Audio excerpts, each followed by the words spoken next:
الحمد للہ وکفا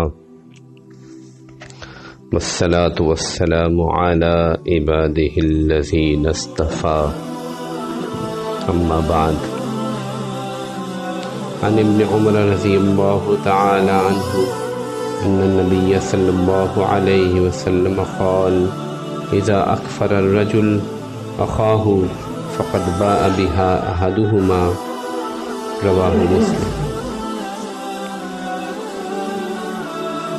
وعن ابي ذر رضي الله تعالى عنه انه سمع رسول الله صلى الله عليه وسلم يقول ايما رجل ادعى لغير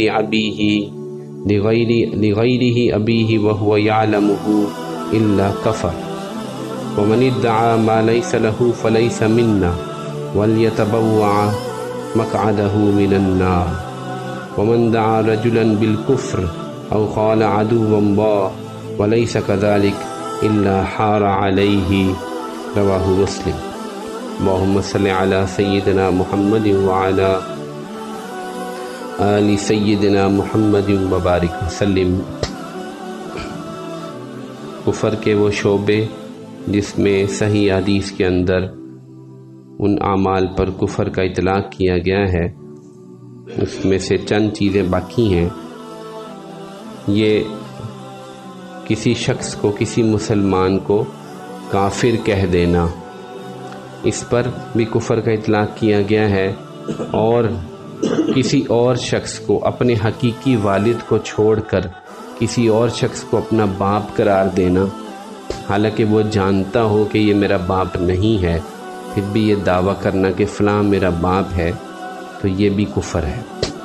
پہلی حدیث کا ترجمہ یہ ہے، حضرت ابن عمر رضی اللہ عنہ سے روایت ہے، رسول پاک صلی اللہ علیہ وسلم نے ارشاد فرمایا اذا اکفر الرجل اخاہ، جب کوئی شخص اپنے مسلمان بہن کی تکفیر کرے یعنی اسے کافر کہے. اکفر باب افعال سے ہے، جس کا معنی ہے کسی کو کافر کہنا. تو فقط باء بها احدهما، تو یہ چیز ان دونوں میں سے کسی ایک کو کافر کر دیتی ہے، کفر میں لے جاتی ہے. با کا معنی ہوتا ہے لوٹنا، اور دوسری روایت جو ابھی آگے ترجمہ کرتا ہوں اس کا معنی ہے ہارا، اس کا معنی بھی لوٹنا ہے. یعنی جس شخص نے اپنے مومن بھائی کو کافر کہا، یا تو کہنے والا کافر بنے گا یا جس کو کہا گیا ہے وہ کافر ہوگا. تو مسلمان کی تکفیر کر دینا یہ بہت بڑا گناہ ہے، اور کسی مسلمان کو جو کلمہ پڑھتا ہو اس کو کافر کہہ دینا یہ انتہائی شدید گناہ ہے. پھر وہی تشریح لازم ہے کہ اہل سنت والجماعت کا مذہب یہ ہے کہ یہ گناہ کبیرہ ہے، اس کے ارتکاب سے آدمی کافر تو نہیں ہو جاتا.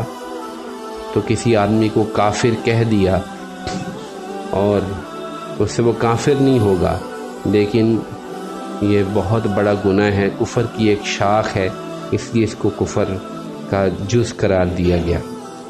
اور یہاں پر ایک تعویل اور بھی کی جاتی ہے، ایک تشریح اور بھی کی جاتی ہے کہ اگر کوئی آدمی ایسے گناہوں کو حلال سمجھے، جائز سمجھے، اس پر اصرار کرے، تو وہ آدمی کافر بنتا ہے، کیونکہ کسی ایسی چیز کو جو کہ حرام ہو اس کو حلال سمجھنا، جائز سمجھ کے اسے کرنا، یہ چیز آدمی کو کفر پہ پہنچا دیتی ہے.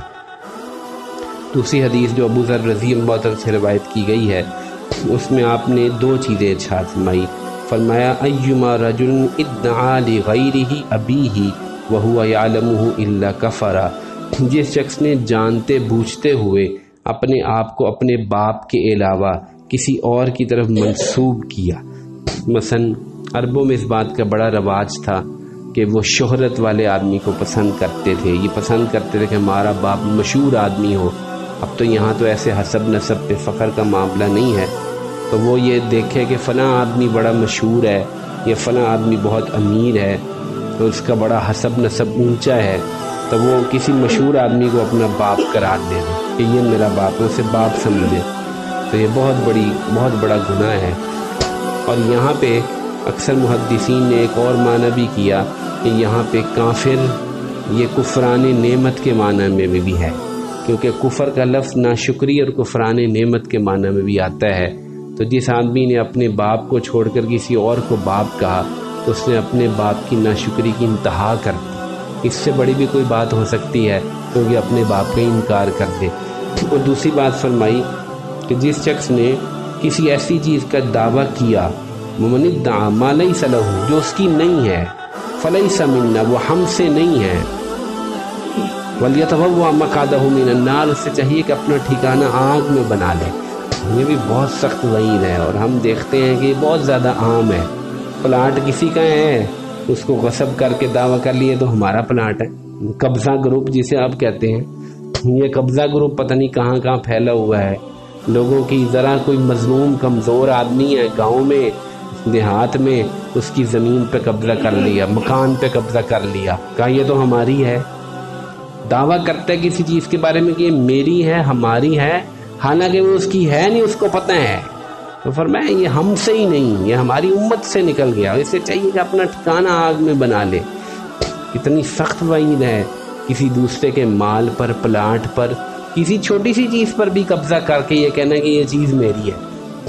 اور تیسرا فرمایا وہی بات جو پہلے گزر گئی، جو کسی اپنے بھائی کو کافر کہے اور یا اسے کہے وہ اللہ کے دشمن اور وہ ایسا نہ ہو، تو کفر، یہ کہنے والا جو ہے وہ کفر کی طرف لوٹ گیا، جو کفر کی طرف لوٹ گیا۔ فلیس منا کا پھر وہی معنی کیا جاتا ہے کہ یہ مطلب نہیں کہ وہ بالکل ہماری دین سے ہی نکل گیا، مطلب یہ ہے کہ وہ اس خاص شعبہ میں ہمارے طریقے سے نکل گیا، مسلمانوں کے طرز عمل سے نکل گیا۔ یہ بھی ایک بڑا عجیب کلام تھا۔ ہم تو اس کے بات اتنی ابھی اس دھمکی کی شدت ہم نہیں سمجھتے۔ رسول اللہ صلی اللہ علیہ وسلم نے اگر اپنے دور میں کسی صحابی کو کہا کہ تو ہم سے نکل گیا، آپ خود سوچئے وہ کہاں اس بات کو برداشت کر سکتا تھا۔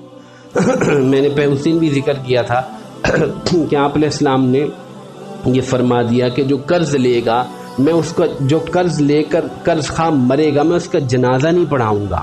اور یہ بات مشہور و معروف ہے، حدیث کی بے شمار کتابوں میں آئی ہے۔ تو یہ سب سے بڑی وعید ہوتی تھی۔ کوئی صحابی جو ہے وہ قرض لیتا ہی نہیں تھا، کیونکہ اس کو پتا تھا کہ اگر موت آ گئی تو رسول پاک صلی اللہ علیہ وسلم جنازہ نہیں پڑھائیں گے۔ تو ان کے لیے یہ بہت بڑی بات تھی۔ خود اندازہ لگائیے کہ رسول پاک صلی اللہ علیہ وسلم موجود ہوں، کسی آدمی کی سب سے بڑی تمنا تو یہی ہوگی کہ میرا جنازہ رسول پاک صلی اللہ علیہ وسلم پڑھائیں۔ تو یہ اس لیے یہ کہہ دینا کہ جس نے یہ کام کیا وہ ہم سے نکل گیا، یہ صحابہ کے لیے بہت مشکل بات تھی۔ تو ہمیں بھی اللہ تعالیٰ یہ سمجھ نصیب فرمائے اور ہم بھی ان اعمال کفریہ سے بچیں اور اپنی اولادوں کو بھی بچائیں۔